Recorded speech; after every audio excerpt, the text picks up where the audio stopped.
Whew, to catch my breath there. Let's roll right into our post-race for tonight's 16th annual Ford EcoBoost 400, the final race in the 2014 NASCAR Sprint Cup season. And we're joined by our third-place finisher, Brad Keselowski, and our 2014 Sunoco Rookie of the Year, Kyle Larson. I'll start with you, Kyle. Congratulations on an outstanding year. Maybe just sum it up if you can. It's probably going to be hard too. You just got off the racetrack, but if you could, just look back at this year and what stands out for you. Well, there's a lot that stands out. We were really competitive, all season long with the target team, and came really, really close to winning a couple of them.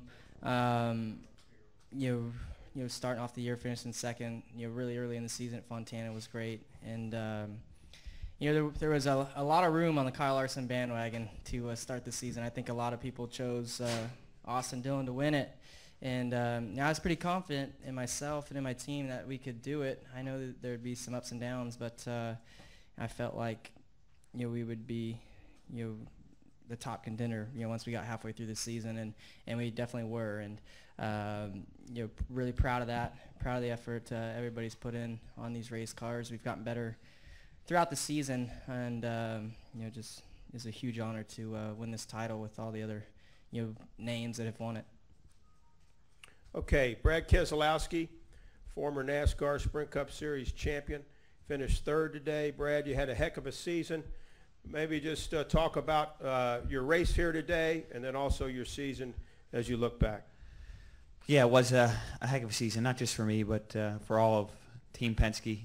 Whether that's the 2-Cup car, 22-Cup car, or 22 Nationwide Series team. Certainly a year that we'll look back on with a lot of pride, and I'm kind of wishing it wasn't over, but we still have some work to do to continue to work and get better. We just all season long, Rodney Childerson and his 4-car just did an excellent job having speed. And certainly capitalized with it at the end. And we had great speed this year, which is something I'm proud of, but we were just always just a little tick behind. I think in the end they leveraged that very well, and we have to go back and work a little bit harder and find a little more speed and try to keep up with that. But like I said, all in all, an incredible season for us, and something we're really proud of. And in some ways, I hate to see the season come to an end, and I'm honestly ready to be at Daytona next week for the 500. But it's probably not the most popular comment in the world, but sometimes I'm not the most popular guy. I'm happy with the year, and I think everyone has a lot to be proud of. It's just a great season, and really not just for Team Penske, but for the sport. So proud to be a part of that as well. We'll take just a couple of questions. Any couple of questions for either Brad or Kyle? We'll go here with Nate, then we'll go with Jim, and we might take one more. Nate Ryan, USA Today Sports for Brad, if Kyle wants to address it as well. But first for Brad, on your left, you said great season for the entire sport. Evaluate the chase format. I mean, did it do what you wanted to do, what you expected? What I wanted to do is grow the sport and put us in a stronger position for years to come. I'm not really looking at it in a short-term perspective, so I can't say that I have the answer for that. I think sometimes we get caught up in too much of the rhetoric around what a champion should reward, whether it's consistency or wins and those things. I think I might be a little bit too close to the fire to provide a objective answer. But really, all I care about with the format is that it takes the sport to another level for years to come, and I think the jury's still out on that, but it looks like it's going to be good. But that's the whole point, and that's what I think everyone has rallied behind, is a format to grow the sport. So I don't really have an answer for you in that sense until I think we see some numbers for good or bad, but I don't have any complaints either.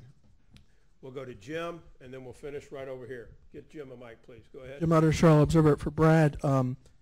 Not so much the format, but this particular race, probably haven't seen a race with this much intensity, like probably since Tony won with Carl. How did this race appear? I know you didn't want to be, but as a kind of a spectator to the championship, how it unfolded today? Yeah, it kind of unfolded rather conveniently for a great finish with a lot of yellows and pitch strategy. I think any race would finish this way with those opportunities to really mix things up. And I thought it was a pretty good race in general, but obviously there was a lot on the line. And like I said, NASCAR's got to be thrilled to death with that, and I hope our fans are too. Final question for these two. Go ahead. Chris Green, South Dade News Leader. Kyle, talk about your weekend. You had 2 strong races, and now you've sealed up Rookie of the Year honors. What's that like? Well, the first 2 nights were extremely disappointing, but to close out the Rookie of the Year means a lot. I would have liked to ran better in the race tonight.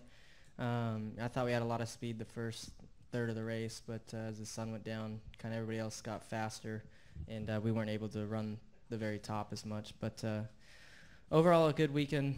3 solid finishes.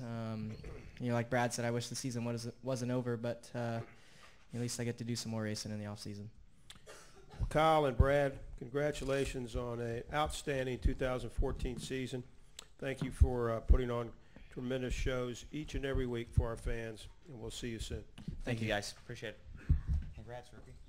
Thanks.